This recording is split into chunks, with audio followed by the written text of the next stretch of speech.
একদিকে বিশ্বের সবচেয়ে শক্তিশালী সেনাবাহিনী আমেরিকা, অন্যদিকে এক ছোট্ট দেশ যার নাম ভিয়েতনাম। প্রশ্ন জাগে, কিভাবে এক কৃষিভিত্তিক দেশ পৃথিবীর সবচেয়ে শক্তিশালী রাষ্ট্রকে নাস্তানাবুদ করলো? কেন আমেরিকার ট্যাঙ্ক, হেলিকপ্টার আর বোমাও দমাতে পারেনি তাদেরকে?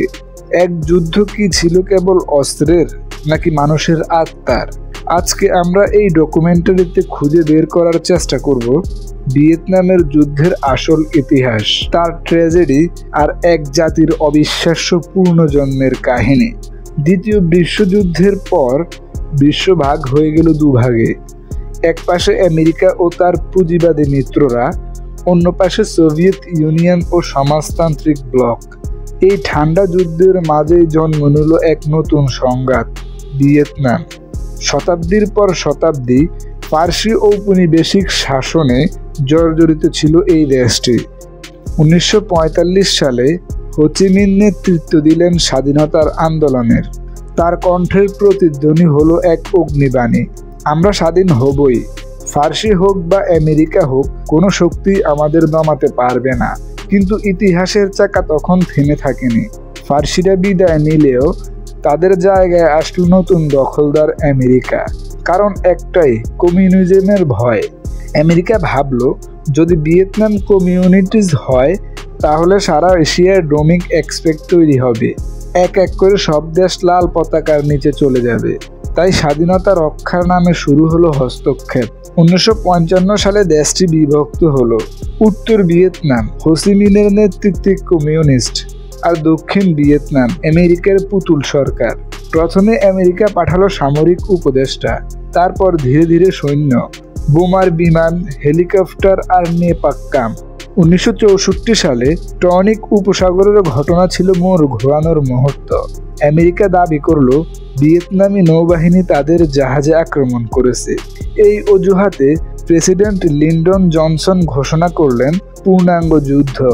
এরপর শুরু হলো ইতিহাসের এক নৃশংস অধ্যায়, ভিয়েতনাম যুদ্ধ, যেটা স্থায়ী ছিল 1955 থেকে 1975 সাল পর্যন্ত।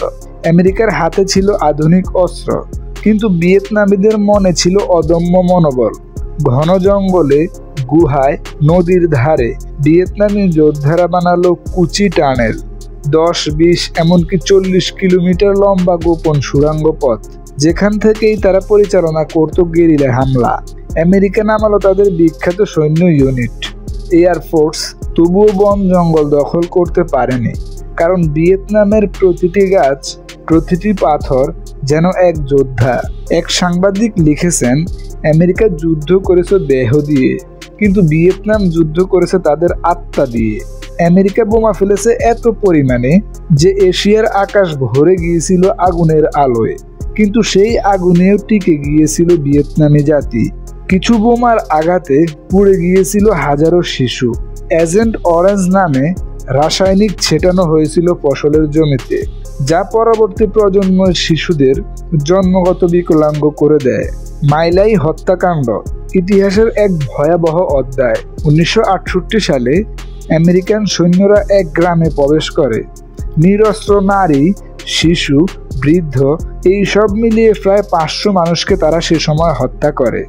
তখন মানবতা কোথায় ছিল? এই যুদ্ধ কি সত্যিই স্বাধীনতার, নাকি সাম্রাজ্যবাদের লেবেল? এই ঘটনার পরেই আমেরিকার ভেতরে শুরু হয় তীব্র আন্দোলন। যুদ্ধবিরতির স্লোগানে কেঁপে ওঠে ওয়াশিংটন, নিউ ইয়র্ক ও লন্ডন সিটি। বিশ্ব বুঝতে শুরু করলো, ভিয়েতনাম আর শুধু একটি দেশ নয়, এটি এক প্রতিরোধের প্রতীক। ভিয়েতনামের পাহাড়, নদী, বন সবই ছিল যুদ্ধের বিরুদ্ধে এক প্রাকৃতিক ঢাল। আমেরিকার ট্যাঙ্ক বা বিমান এই ভূখণ্ডে কার্যকর ছিল না। আমেরিকা কেন দখল করতে পারেনি? এর প্রথম কারণ হচ্ছে ভৌগোলিক ব্যর্থতা। দ্বিতীয় কারণ গেরিলা যুদ্ধ কৌশল। ভিয়েতনামি সৈন্যরা অন্ধকারে বনে সুড়ঙ্গে আঘাত করত, মিলিয়ে যেত, আবার আঘাত করত। এই অনমনীয় কৌশল আমেরিকার নিয়মিত সেনাদের হতবাক করে ফেলে। তৃতীয় কারণ জনগণের সমর্থন। পুরো ভিয়েতনামি জনগণ ছিল সৈন্য। এক কৃষক দিনে চাষ করত, রাতে যুদ্ধ করত। এই মানসিক ঐক্যকে কোনো বোমা ধ্বংস করতে পারেনি। চতুর্থ কারণ, আমেরিকার রাজনৈতিক সংকট। দেশের ভেতরে শুরু হয় তীব্র প্রতিবাদ, প্রেসিডেন্টের জনপ্রিয়তা কমতে থাকে, সেনারা হতাশ হয়ে পড়ে। পঞ্চম কারণ ছিল নৈতিক ব্যর্থতা। বিশ্বের চোখে আমেরিকা হয়ে যায় দখলদার, অত্যাচারী, আর ভিয়েতনামিরা হয়ে ওঠে ন্যায়ের প্রতীক। 1973 সালে প্যারিসে শান্তি চুক্তি হয়। দক্ষিণ ভিয়েতনামের রাজধানী সাইগল দখল করে নেয় উত্তরের সেনারা। হেলিকপ্টারে পালাচ্ছিল আমেরিকানরা। দূর থেকে দেখা যায় পতাকার পরিবর্তন। ভিয়েতনামের বিজয়ের পতাকা উঠছে আকাশে। বিশ্ব ইতিহাসে লেখা হলো এক নতুন অধ্যায়। এক ছোট দেশ বিশ্বের শক্তিকে হারিয়ে দিয়েছে। যুদ্ধ শেষ হলো, কিন্তু দেশটা তখনও ধ্বংসস্তূপ। শহর ভাঙা, জমি পুড়ে গেছে, কোটি মানুষ নিঃস্ব। কিন্তু সেই সময় ভিয়েতনামি জাতি হাল ছাড়েনি। তারা জানতো অস্ত্র নয়, এখন সময় উন্নয়নের নামে নতুন যুদ্ধের। 1986 সালে চালু হয় দই মই নামে এক সংস্কার নীতি। এর মাধ্যমে কৃষি, শিল্প, বাজার সবকিছুতেই নতুন দিগন্ত খুলে দেয়। বিদেশি বিনিয়োগ বাড়ল, শিক্ষা ও প্রযুক্তির বিপ্লব এলো। আজ ভিয়েতনাম দক্ষিণ পূর্ব এশিয়ার অন্যতম দ্রুত বর্ধনশীল অর্থনীতি। তাদের পণ্য রপ্তানি, টেক ইন্ডাস্ট্রি, এমনকি পর্যটন সবখানেই সাফল্যের ছোঁয়া। যে দেশ একসময় বোমার আগুনে পুড়েছিল, আজ সেই দেশ নিজের ঘামে আলোয় জ্বলছে। ভিয়েতনাম যুদ্ধ আমাদের শিখায়, শক্তি মানে এক অস্ত্র নয়, শক্তি মানে বিশ্বাস, ঐক্য আর আত্মার জেদ। আমেরিকা হেরে গিয়েছে বন্দুকের যুদ্ধে নয়, হেরেছিল এক জাতির অদম্য ইচ্ছা শক্তির কাছে। আজকের পৃথিবীতে আমরা কাদের মতো হতে চাই? দখলদার আমেরিকার মতো, নাকি প্রতিরোধী ভিয়েতনামের মতো?